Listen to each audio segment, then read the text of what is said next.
here in Pittsburgh, when I'm talking to a group of folks who work here, who live here, and when they hear it might be $4,000 more a year for them, look, people can't afford that. But tariffs aren't unique to President Trump. President Biden has tariffs in place. He's actually looking to potentially implement more.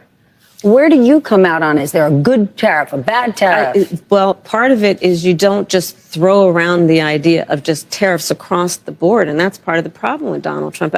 Frankly, I'm going to, and I say this in all sincerity, he's just not very serious about how he thinks about some of these issues. Like that, but a serious problem over the last few years has been inflation. Luckily, it's cooling, but prices are still high. Yeah, I agree with you. You've said you want to take this on by going after those who engage in price gouging. Yeah. But as somebody who supports free markets, who's a capitalist, how do you go after price gouging without implementing price controls? Because once we get in this zone, people start to get worried and they say, I don't know what she stands for. So just to be very frank, I am never going to apologize for going after companies and corporations that take advantage of the desperation of the American people. One of the issues is an economic one. And no one is eating cats and dogs in Springfield, Ohio, and I'm glad not to be talking about that. But there are people there that are stressed, that feel that they're at capacity. Communities around the country that have legal immigration, many have said, we're at capacity. And many feel like the government has said to them, well, adapt, sit down, be quiet. This is how it is. What would a Harris administration do for those communities who've taken in many, many legal immigrants but are at capacity? Well, first of all, we do have a broken immigration system, and it needs to be fixed. Yeah. And I want to just ask you about a little job and a big job. Okay. The first one, just a fact check. Okay. Because your opponent there is almost no little every job. day. Okay. There's no such thing as a little job. Okay, fair. Because your opponent almost every day seems to be talking about this. So I just want to ask you yes or no. At any point in your life, have you served 2 all beef patties, special sauce, lettuce, cheese, pickles, onions on a sesame seed bun, working at a McDonald's? Yes or no? That's it. I have. Okay. Now the other job. But it was not a small job. Like, I did the fries. I mean, yeah.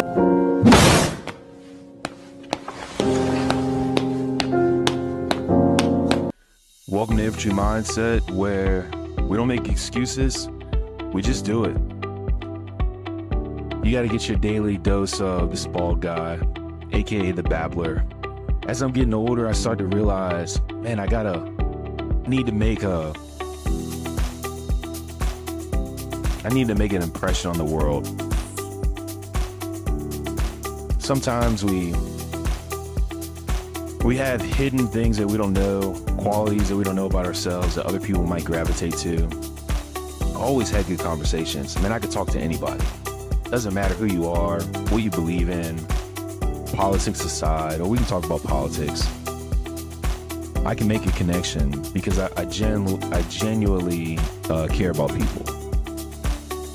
But I am rough around the edges. Will always be infantry. It's what shaped me. It's what molded me. It's who I am today. For the good, for the bad. Can't change it. Don't want to change it. For me, I always try to figure out the balance between empathy and determination, if that makes sense. I'm determined to make this YouTube thing work, so I'm not going anywhere. So if you see my video now, you're gonna see me a year from now, continuing to move on. Hopefully the videos get better. What is Infantry Mindset for those that don't know? Infantry Mindset is just a mentality that when things are hard, you push on. Mentality that when you fail, you keep going. A mentality that you believe anything's possible. Hard work. You don't want anything given to you. I don't take handouts, never will. A lot of pride, a lot of integrity. I think everyone has an infantry mindset if you could just think that way. But you can learn to have an infantry mindset. It doesn't have to be a military thing. If you go in the military and join the infantry, they'll teach you how to have that mindset pretty quickly though. So it's like a college course on how to get it fast. Maybe as a civilian, you already have it, you just don't know it. If you're that hustler that started out cutting grass and now you have your own business. That's an infantry mindset. If you're that person that got fired and then got back up and got a better job, you've got an infantry mindset. You're someone that protects your family, loves your kids, have your beliefs. You've got an infantry mindset. Scary, but good time to be alive. Feeling blessed today. Family, friends, children. Man, God is great. God is so great. We need to say that more often. Though, if you find any value in this, or you look at this old bald guy and, you know, he's rambling, talking about halfway military stuff, halfway his opinions. If you can relate to what I'm trying to do,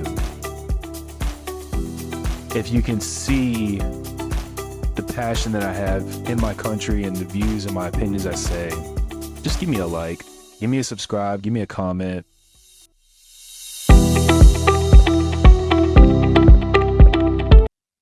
All right. Good morning, world. Another beautiful day and here in the great state of Texas. God is great. Life is great. What are we doing today? The babbler. I haven't really babbled that much lately. You guys notice I'm trying to clean up my babbling. I can ramble. You guys know if you've watched my videos in the past.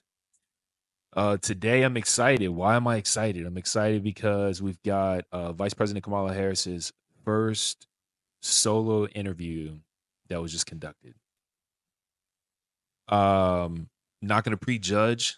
Want to really kind of take a look at this and see what she discusses. Man, what am I excited to hear, and what do I hope that's different? And I'll tell you guys now, I have a lot of integrity. I have not watched the video. Just saw it was posted, so I said, you know what? Let me react to it. I hope that she gets more into the policies. I would love to hear more discussions that aren't revolved around the kind of 3 points that I've been pulling out. And I think it's from what we know, and I've been taking notes, a $25,000 tax credit for new home buyers. I think we had a $5,000 tax credit for new families, and price gouging. I think price gouging, apparently that's a bigger issue. I didn't realize that was an issue. I don't even understand it, to be honest with you. You know, maybe during the pandemic, I think that, you know, I could see why, you know, prices were being raised because of demand.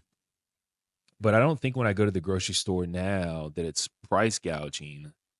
I think it's inflation. I think that's what's causing everything to rise. I think that it's because of energy being so expensive, and it's kind of pushed everything else up. I could be wrong. I'm an infantry guy. You know, I don't know. I'm just kind of going off of my thoughts and opinions on it, but I want to hear a little bit more than those 3 talking points. I'd like to really hear what an opportunistic economy means. I've heard that there's going to be some type of tax credit for new businesses again. So, you know, another tax credit. So we got a lot of tax credits. You know, I'm hoping that there's some substance that is revolved around not discussing tax credits and really discussing problems and how we're going to fix them for long-term future. So, you know, I have at least the confidence in knowing that my kids are going to be in a good spot. So without further ado, let's get into it. Let's see what she's talking about. Madam Vice President, you just laid out your economic vision for the future. Yeah. But still, there are lots of Americans who don't see themselves in your plans. For those who say these policies aren't for me, what do you say to them? Well, if you are hardworking, if you have the dreams and the ambitions and the aspirations of what I believe you do, you're in my plan. You know, I have to tell you, I really love. So, you know, basically she's saying if you got an infantry mindset, you're in her plan. Infantry mindset. You know, if you're a hardworking individual, you're in my plan. So, I mean, that's good to hear, right? We love that because we love that infantry mindset. Let's get into it. And I'm so energized by what I know to be the spirit and character of the American people. We have ambition. We have aspirations. We have dreams. We can see what's possible. We have an incredible work ethic. But not everyone has the access to the opportunities that allow them to achieve those things. But we don't lack for those things. But not everyone, gets handed stuff on a silver platter. And so my vision for the economy, I call it an opportunity economy, is about making sure that all Americans, wherever they start, wherever they are, have the ability to actually achieve those dreams and those ambitions, which include, for middle-class families, just being able to know that their hard work allows them to get ahead, right? I think we can't and we shouldn't aspire to have an economy that just allows people to get by. People want to do more than just get by. They want to get ahead. And I come from the middle class. Look, my mother raised.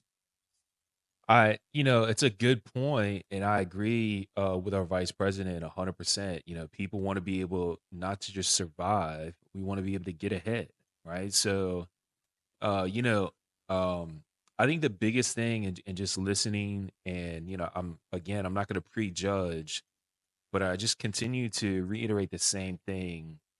Uh, Vice President Kamala Harris is really good at explaining what people need and what they want and what she envisions. What I want to know is how do we get there, right? So we've heard enough about her upbringing and we've heard enough about where she comes from. Now let's talk about, okay, Vice President, if you are the next commander in chief, what are you going to do? Because it's not, where you're from, it's where you're at. That's a bar from someone. I think that was some rapper or something. All right, let's get into it. My sister and me, she worked hard. She saved up. By the time I was a teenager, she was able to buy our first home. And, home ownership for too many people in our country now is elusive. Gone is the day of everyone thinking they could actually live the American dream. So part of my vision for the economy is let's deal with some of the everyday challenges that people face and address them with common sense solutions, such as affordable housing.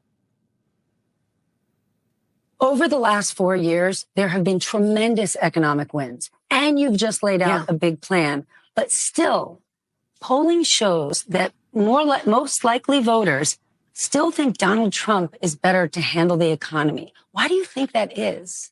Well, here's what I know in terms of the facts. I just I just saw this now, guys. Is this not interesting? So I'm looking at the backdrop and it looks like we've got this interviewer and we've got Vice President Kamala Harris, and they're all dressed up, and they have their nice outfit on and heels, and they've got pretty white chairs, and it looks like the interview is in the middle of some type of mechanic shop or something. I see it looks like some maintenance equipment in the back. I see some 2x4s. What again, this is like what is this, guys? What are we doing here? Is this a way to relate to the American people, is to do an interview in a work zone? We don't expect Kamala Harris to be hitting hammers and cutting wood. So we don't need to pretend that either. Again, it's the optics, and I'm hearing a little bit about her upbringing again, and what she wants, and even at the beginning, she kind of closed her eyes a little bit and like was like trying to, you know, just dream about what she's going to say. And all we're asking for, and I'm not trying to be disrespectful, that is our vice president, and I have a lot of respect for everyone that's in office. Doesn't matter, Republican, Democrat, conservative, liberal, independent. It's just the substance that we're asking for, and that's what I'm hoping that we find out today. Donald Trump left us with the worst economy since the Great Depression when you look at, for example, the employment numbers. It was during COVID, and employment was so high because we shut down the government, we shut down the country. Even before the pandemic, he lost manufacturing jobs by most people's estimates, at least 200,000. He lost manufacturing plants. Ask the auto workers how he lost auto plants. We have grown over 20 new auto plants. He has an agenda. Let's just deal with right now going forward, not to mention what happened in the past.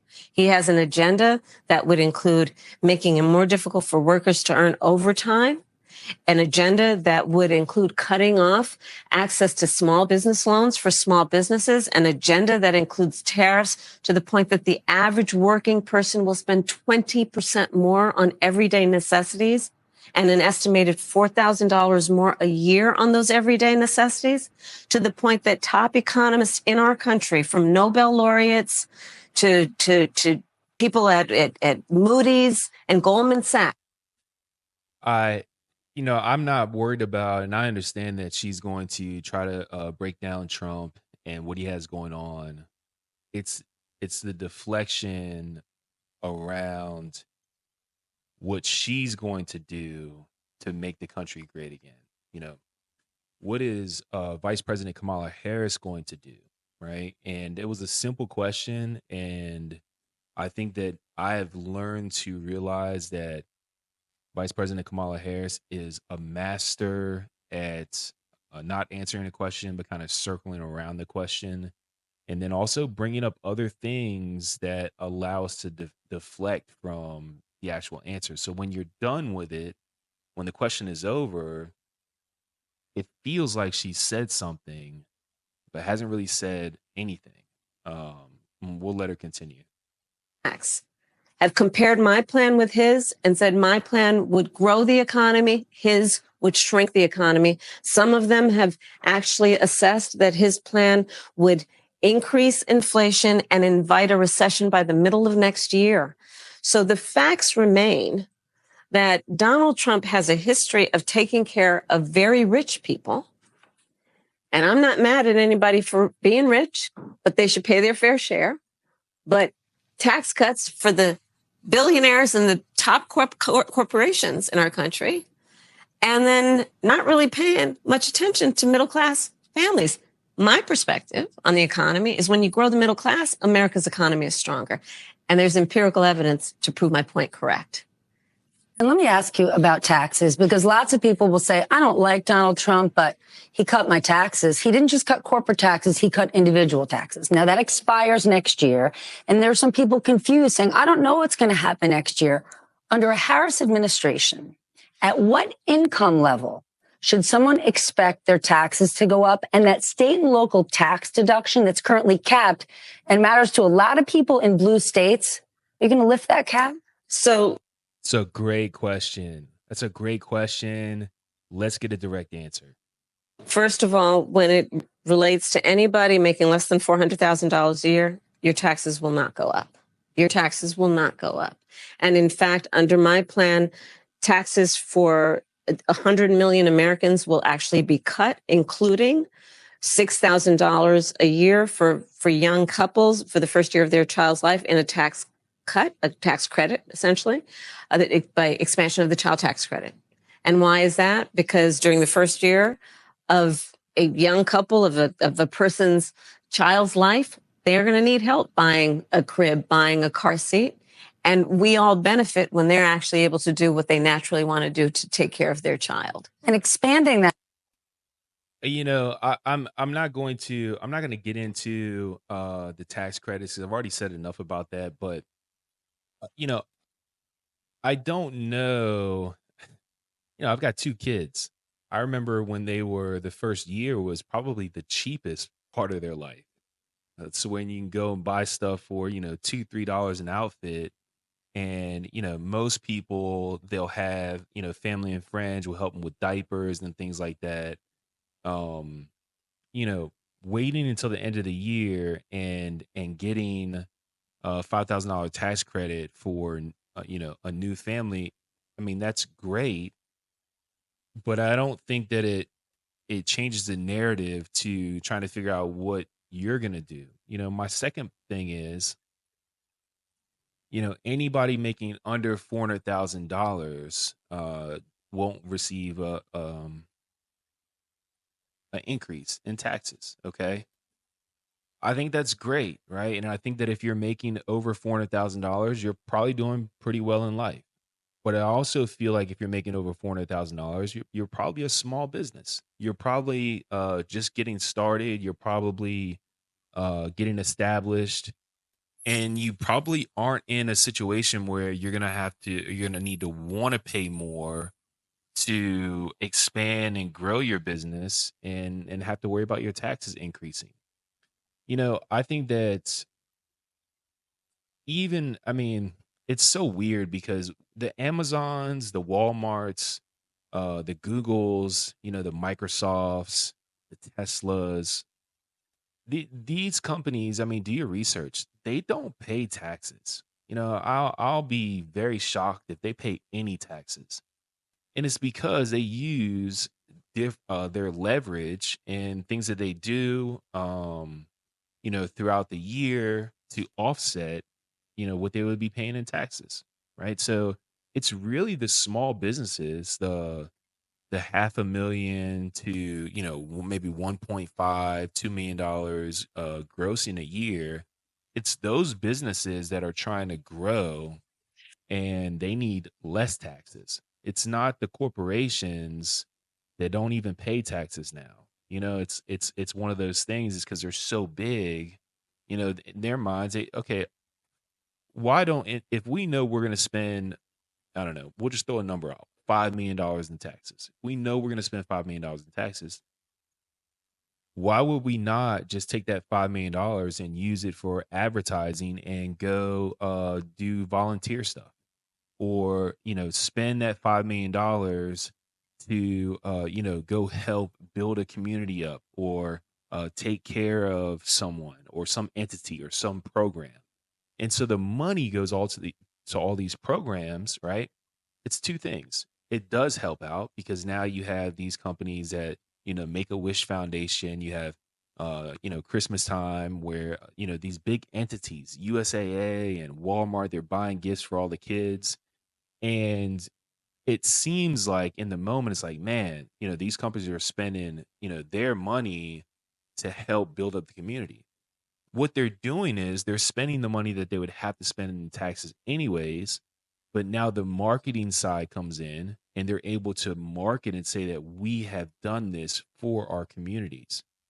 And so they get the benefit of the people in the community seeing that they're making a difference.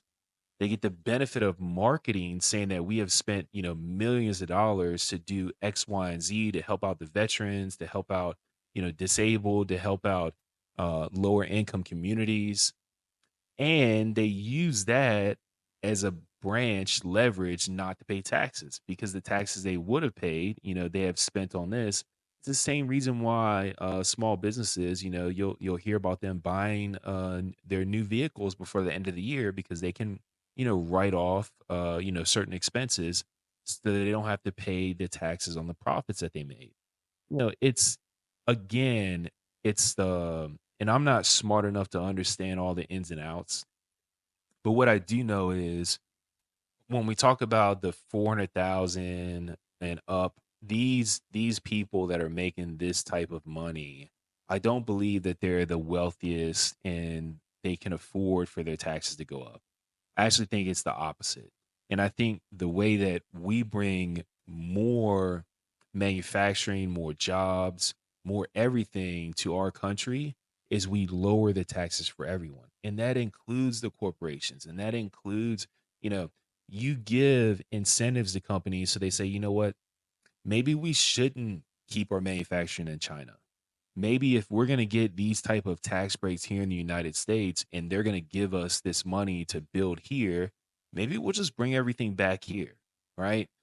Because the companies are not going to, they're not going to be motivated to do good unless they get something out of it, right? And so everyone says, bring stuff back to America, stop manufacturing overseas, stop, all these things.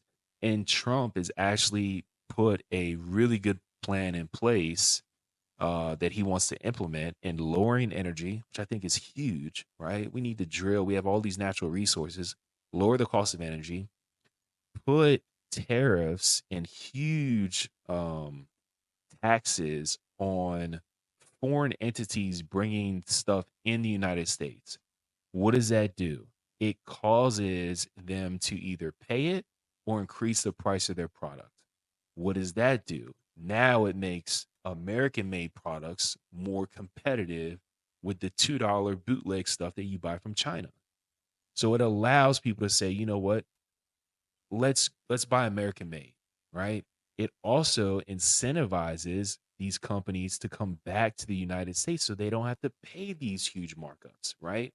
Because the reason why the things are so cheap is because they're paying these kids pennies on a dollar to manufacture. And if I could go down this rabbit hole, and I'm sure you guys know this, I'm sure you guys have researched this stuff, and everyone has it, right? Everyone has something that was built in China.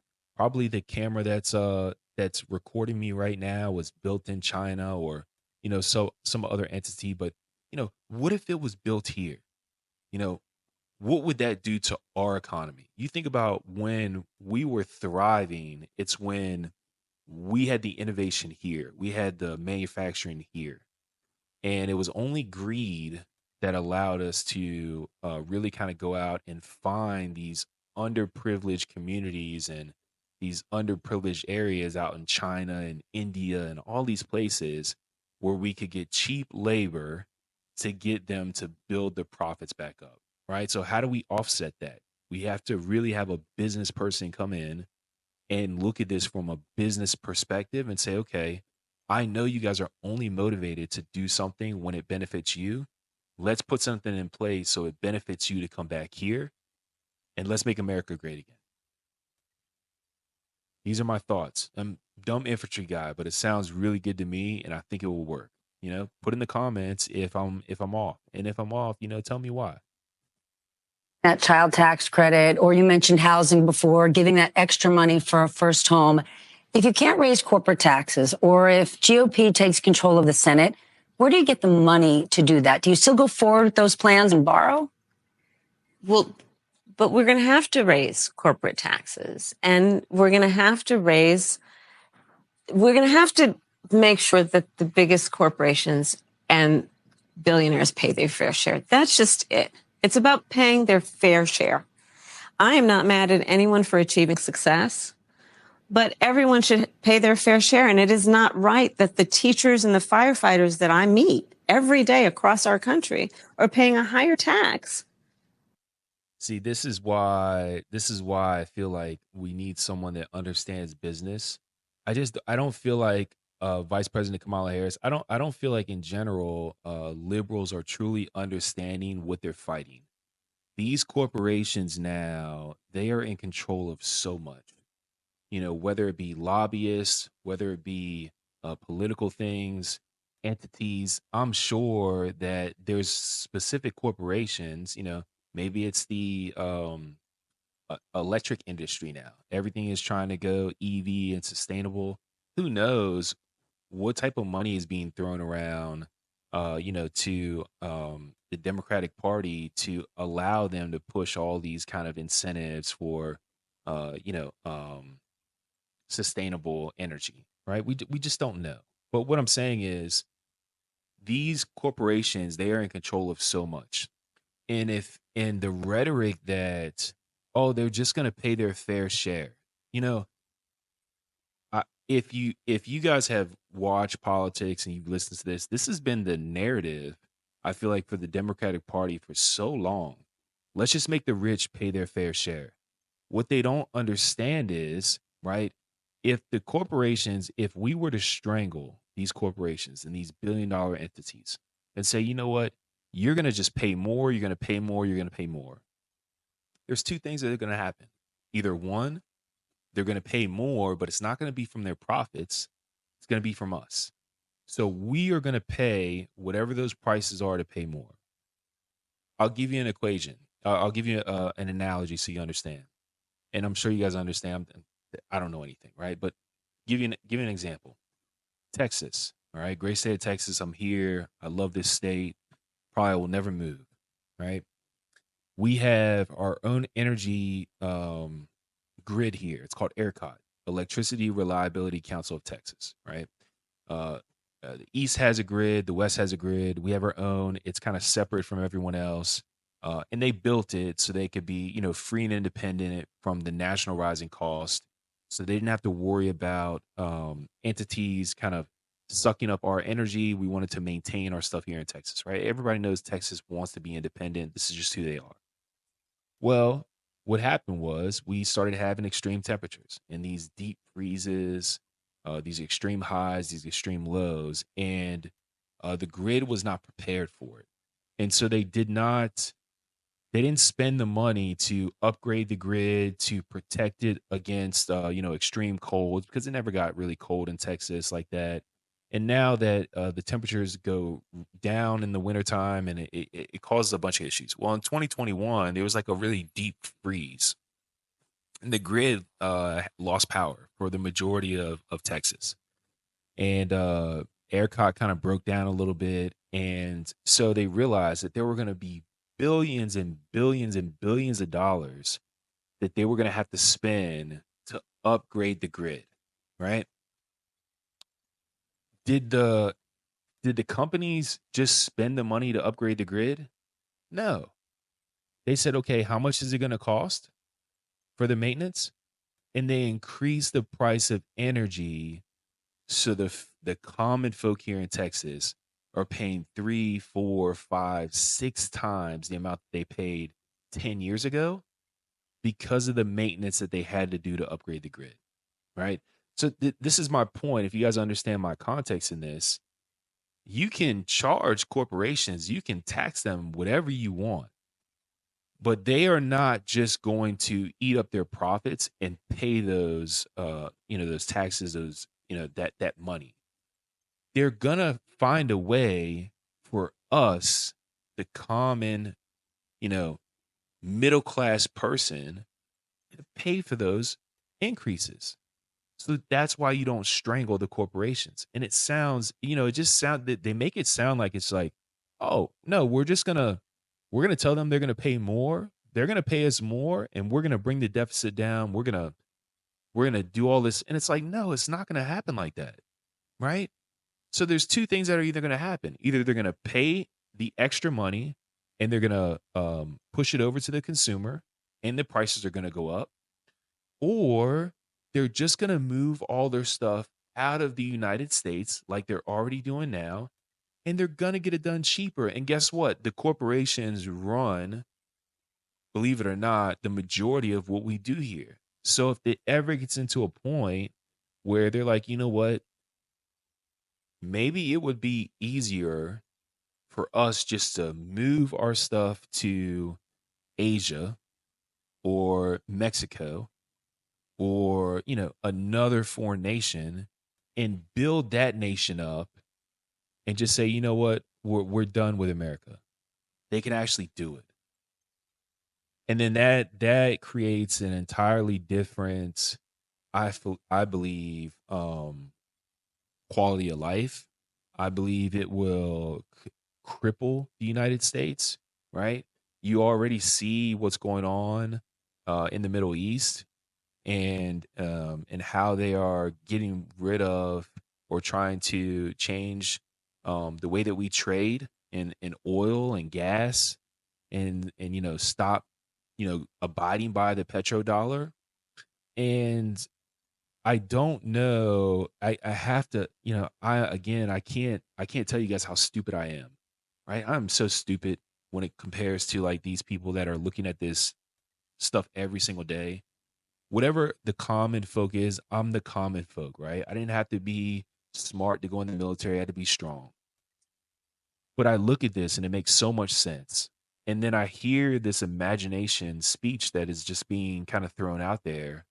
And I'm just asking myself, like, why do they think that we're this stupid to just believe? And then when I hear people say, yeah, no, we're just going to make the billionaires pay more, it frustrates me so much, because it just lets me know that they just don't understand how capitalism works. And so, I'm gonna let her talk, but this a mini rant for me because guys, you have to am I making sense? Does anything I'm saying, do you guys agree with it? Do you disagree?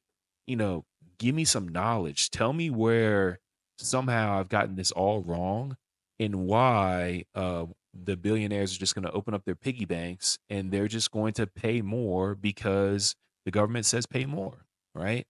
I need to know how this is not going to affect us because all I see is if they put pressure on them, the pressure is just going to trickle down. Than the richest people in our country. Bill Gates just said it this week. If he was in charge of taxes, he would have paid more. But how do you find that line to make sure corporations are paying their fair share, but they're not leaving our country? Well, listen, I work with a lot of CEOs. I have spent a lot of time with CEOs, and I'm going to tell you that the business leaders who are actually part of the engine of America's economy agree that people should pay their fair share. They also agree that when we look at a plan such as mine that is about investing in the middle class, investing in new industries, investing in bringing down costs, invest in entrepreneurs like small businesses, that the overall economy is stronger and everyone benefits. Part of my plan for the economy is investing in new industries in a way that we have active partnership with the private sector. I've worked with the private sector my entire career.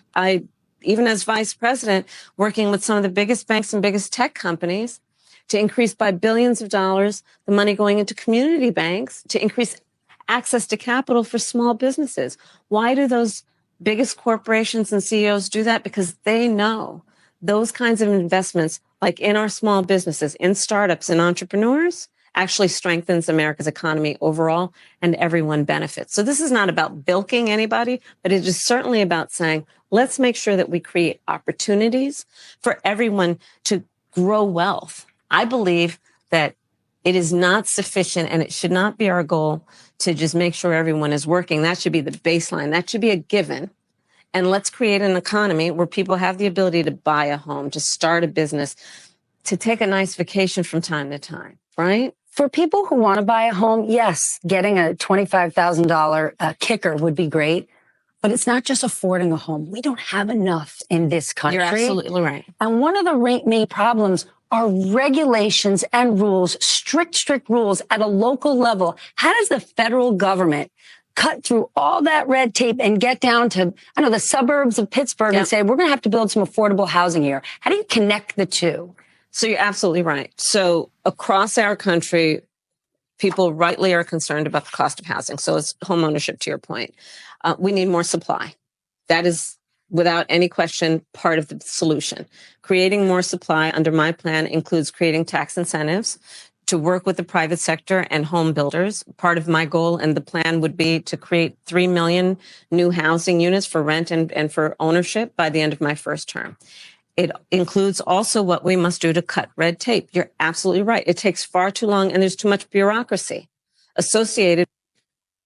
The problem isn't that we don't have enough housing. I don't understand the supply part. The problem is it's too expensive. So I don't know, there are housing developments now that have stopped construction here in Texas because they realize that, hey, they're in the point now where new home buyers are not coming and they're not going to continue to, build these grand communities and they don't have people that were actually going to fill the houses. So, I don't know if building more houses is the issue as far as I think it's the price. It's the price of, and I think that goes to inflation. It goes to, the interest rates being so high. It goes to, all these other factors. I understand a little bit about supply and demand and basically what she's saying is, if we build more, then demand's gonna supply goes up, demand goes down, supply goes down, demand goes up. I think that's how it works. But how are we going to cut the prices? Because why are builders going to build more homes for less money? That's the point. How are they going to build more homes for less money? With home building. And I say that as a devout public servant. I know that we have to reduce the red tape, and speed up what we need to do around building. And that is going to require working from the federal level with state and local governments. And it's going to be different in different places, depending on the needs of that community, the needs of that local government, that municipality, but working in consultation and coordination, and also around incentives that we can create. For example, some of the work is going to be through what we do in terms of giving benefits and assistance to state and local governments around transit dollars, and looking holistically at the connection between that and housing, and looking holistically at the incentives we in the federal government can create for local and state governments to actually engage in planning in a holistic manner that includes prioritizing affordable housing for working people. Then let me ask you a business that matters a lot to this town. Yeah. U.S. Steel. Yes. Right? When you think Pennsylvania, when you think Pittsburgh, you got the Liberty Bell in Philly, and you got U.S. Steel in Pittsburgh. That's right. A Japanese company wants to buy them. Mm-hmm. You are opposed to this idea. Many people are. But if the deal doesn't go through, they have said people could lose jobs, they could close mills, they could leave the state of Pennsylvania. I mean, that is like moving the Liberty Bell to Newark. So which is more important? It's most important that we maintain America's ability to have American manufacturing of steel by American workers for a number of reasons, which includes, again, back to the point of growing our economy and how I think about the economy overall, investing in new industries. There is not a new industry that I can imagine that is not going to require steel as a manufacturing of steel as a fundamental part of what it accomplishes. And having American workers in an American company manufacturing that steel for those new industries is going to be critically important, not only in terms of our economy, but also in the context of national security. Most people now realize if we didn't before the pandemic and the strain on supply chains and an over-reliance on foreign manufacturing, that we have to be intentional about U.S.-based manufacturing. And of the products that we have to prioritize, steel is one of them. And that's always going to be my priority. Steel workers matter in this country. Unions matter. Yes. In 2016, Donald Trump connected with unions. He saw them. There was an emotional connection. But what he didn't do was deliver policy. In the last 4 years, we have seen huge wins in this country for unions, but not all unions have gotten behind you. I want to understand, when the Teamsters decided not to endorse you, what was their reasoning? What are they looking for? Well, let me go back to our just previous conversation. I'm very proud to have the endorsement of the steelworkers and almost every other major union in America, because I stand by workers and I stand by the importance of being able to join a union and to understand the benefit and the value of unions. And I understand the importance of investing in new industries and working actively with the private sector to grow our economy. But I'm asking because there's this idea, we want something more from her. What is it? Well, here's the thing, that back to your point about previous election cycles, Donald Trump made a whole lot of promises that he did not meet, and one would argue broke. Look at Lordstown. He said he was going to... Don't sell your homes. Yeah, don't sell your homes. And what happened? It shut down. Outsourcing under Donald Trump. His policies that are about putting, tens to hundreds of % tariffs. John Deere. Yes. Yes. So part of the challenge, and I don't disagree that it's a challenge, got to earn the vote of everybody, is reminding people of fact, regardless of what somebody says in a small rally somewhere. And I think that's really important. And that's part of what I'm doing in this campaign, is to remind people. Shots fired in a small rally, talking about Trump's rallies in a small rally somewhere. Just like here in Pittsburgh, of the reality of who has stood with union labor, who stands for American manufacturing, who stands for American jobs. Can I ask you about tariffs? Because you just mentioned it. It's not just with one company. Donald Trump's sort of big idea is this broad-based tariffs across the board. Mm-hmm. You and many others have said that would be not only disastrous, but it would be a direct tax on the American It consumer. would be a sales tax on the American people. The independent economists have already measured this by the sales tax. She's so excited when she explains this too. How does if this is if she's saying that it's going to be a immediate sales tax on the consumer, what's the tax when you raise the taxes on billion-dollar companies? You know, these huge corporations. How are they not going to be taxing the consumer to get their money back? It sounds like she's saying the same thing that I'm kind of saying, but she's saying it for Trump. But evidently, with raising the taxes for these billionaires, somehow it's not going to stifle back, and we're not going to get taxed for it. So I'm interested in hearing what she has to say about this. They're doing a 20% tariffs on all imports that he has described would be a 20% sales tax, in essence, on basic necessities for the average American worker, average American family, totaling almost $4,000 a year. That is no small matter. Here in Pittsburgh, when I'm talking to a group of folks who work here, who live here, and when they hear it might be $4,000 more a year for them, look, people can't afford that. But tariffs aren't unique to President Trump. President Biden has tariffs in place. He's actually looking to potentially implement more. Where do you come out on? Is there a good tariff, a bad tariff? Well, part of it is you don't just throw around the idea of just tariffs across the board. And that's part of the problem with Donald Trump. Frankly, I'm going to, and I say this in all sincerity, he's just not very serious about how he thinks about some of these issues. And one must be serious and have a plan, and a real plan that's not just about some talking point ending in an exclamation at a political rally, but actually putting the thought into what will be the return on the investment, what will be the economic impact on everyday people. And when you look at my plans, you will see what those benefits will be. $25,000 down payment assistance for first-time home buyers. You know what that means? Then you're creating the ability of that working person to build intergenerational wealth. Doing the work of a $6,000. How is a $25,000 tax credit for new home buyers allowing a family to build generational wealth? There's some things that make sense and some things that just don't make sense. That makes no sense whatsoever. Guys, it makes no sense. I mean, $1,000 child tax credit, doing the work of a $50,000 tax deduction for first-time small businesses, startups, because right now— That's a real plan. It's a real plan, because right now, and again, it's about paying attention to the detail and being serious about it.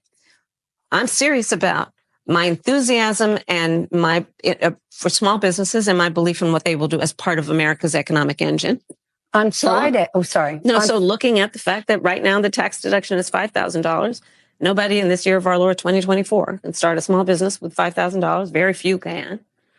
So extending it to $50,000 tax deduction for startups to generate the innovation and the ambition of the ideas that are present and among us, but need the fuel to be able to actually achieve the goal.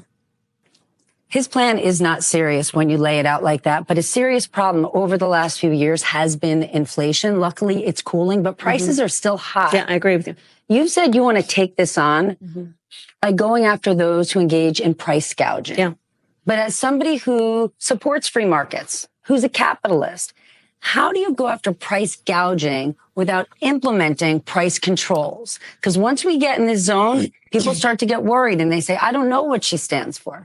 So just to be very frank, I am never going to apologize for going after companies and corporations that take advantage of the desperation of the American people. And as Attorney General, I saw this happen.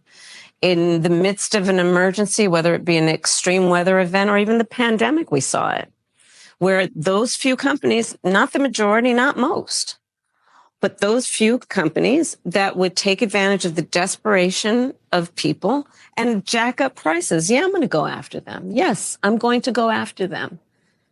And that is part of a much more comprehensive plan on what we can do to bring down the cost of living, including housing, including the everyday needs of the American people. On Friday, you are going to the border. Immigration is complicated. Yeah, I don't understand why she just let her slide right there. Okay, so what pandemic are we in right now? Because what you're saying is if we have another extreme situation, you're going to stop price gouging. How does that help the everyday American right now for prices? That's what we're trying to figure out, why this is a talking point. I mean, again, it just sounds like something cool to say. I don't see how it's going to implement or actually help us in the now, which is, my concern. One of the issues is an economic one. And no one is eating cats and dogs in Springfield, Ohio, and I'm glad not to be talking about that. But there are people there that are stressed, that feel that they're at capacity. Communities around the country that have legal immigration, many have said, we're at capacity. And many feel like the government has said to them, well, adapt, sit down, be quiet. This is how it is. What would a Harris administration do for those communities who've taken in many, many legal immigrants, but are at capacity? Well, first of all, we do have a broken immigration system, and it needs to be fixed. And if we take a step back, months ago, some of the most conservative members of the United States Congress came together with others, proposed a border security bill. That would have put 1,500 new border agents on the border to help those hardworking border agents who are there right now working around the clock. Would have put more money into stemming the flow of fentanyl, which is killing Americans around our country and devastating communities. Would have put more resources into our ability to prosecute transnational criminal organizations, which in my career I've prosecuted. Donald Trump got word of the bill, realized it was going to fix a problem he wanted to run on, and told them to kill the bill, don't put it up for a vote. He killed a bill that would have actually been a solution because he wants to run on a problem instead of fixing a problem. And that's part of what needs to be addressed. And my pledge is that when elected president, if the American people will have me, I will bring that bill back and I will sign it into law. And we need a comprehensive plan that includes what we need to do to fortify not only our border, but deal with the fact that we also need to create pathways for people to earn citizenship. Then I want to just ask you about a little job and a big job. Okay. The first one, just a fact check, because your opponent almost every day. Okay. There's no such thing as a little job. Okay, fair. Because your opponent almost every day seems to be talking about this. So I just want to ask you yes or no. At any point in your life, have you served 2 all beef patties, special sauce, lettuce, cheese, pickles, onions on a sesame seed bun, working at a McDonald's? Yes or no? That's it. I have. Okay. Now the other job. But it was not a small job. Like I did the fries. I mean, yes, for a small period of time. But then let me ask about a big job. But to your point, if you don't mind, before you get to the big job, there's a part of the reason I even talk about having worked at McDonald's is because there are people who work at McDonald's in our country who are trying to raise a family. I worked there as a student. I was a kid who worked there trying to raise families and pay rent on that. And I think part of the difference between me and my opponent includes our perspective on the needs of the American people and what our responsibility then is to meet those needs. Then to the big job. You have laid out policy in great detail. Yeah. But the economy is an unpredictable beast. And you are running for a job that takes extraordinary instinct and guts. Yeah. What's the last time you had to make a gut decision? This here is very prescribed, very controlled. Yeah. Probably the biggest gut decision I've made most recently is to choose my running mate. Yeah. There were lots of good, incredible candidates. And ultimately, that came down to a gut decision. I know I'm out of time, but then I just want to ask you a question from my gut. Okay. Because today we're talking about we're talking about the economy. Yeah. And people don't think often about reproductive rights being an economic issue, but it is. A woman's ability to plan her future, her education, her life. Today, and in the last few days, Donald Trump keeps talking about it and how in overturning Roe v. Wade, he helped women. He protected women. He says they're miserable today. They're poorer today. They're more vulnerable today. He said he will be the protector of women if elected. Can you respond to that? So Donald Trump is also the person who said women should be punished for exercising a decision that they rightly should be able to make about their own body and their future. So I think we would all agree that as a result of that perspective that he has about women, he also then chose 3 members of the United States Supreme Court who did as he intended, undid the protections of Roe v. Wade, and now in state after state, you see laws being passed that do punish women. Laws that, I mean, most recently, a heartbreaking story resulted in a young woman dying, a mother of a 6-year-old. Heart-wrenching stories. And that's for the listener, much less their family. So, look, I think the thing about Donald Trump is that, you know, I don't think the women of America need him to say he's going to protect them. The women of America need him to trust them. Can we trust you? Yes. Yes. I am not perfect, but I will tell you, I'm always going to put the needs of the people first. Madam Vice President, thank you for your time today. All right, Thank you. what do we think? What do we think, guys? What do we think? Interesting. I think it was an interesting interview. You know, I so a couple things I want to say on the positive. Vice President Kamala Harris, it doesn't sound like, or doesn't seem like she gets stumbled very easily. It seems like she's very confident in the things that she's saying. You know, my biggest critique is that I just don't hear a lot of substance. And I think today, the only thing that I learned new was that there's a $50,000 tax credit that's going to be expanded from, currently it's $5,000 for new businesses, new startups.